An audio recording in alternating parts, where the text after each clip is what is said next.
Hi, in this next video we'll be doing decorative flooring. So whenever installing these systems, we always use our 100% solid epoxy. Part A, standard regular cure activator. Part B, and we'll be putting our metallic pigment into our Part B, drill mixing it, and then we're going to put our Part B in our Part A. The more generous you are in pouring on the floor, the better look, the better depth you'll have in your floor.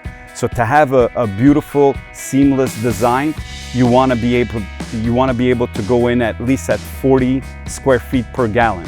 So it means you're putting about 40 mils of material on the floor. Okay? Decorative flooring has become really popular in the market. It's readily used in the retail market. It's used in the residential market. A lot of people are showing a lot of interest in the decorative flooring. So this is our decorative flooring system. Thank you very much.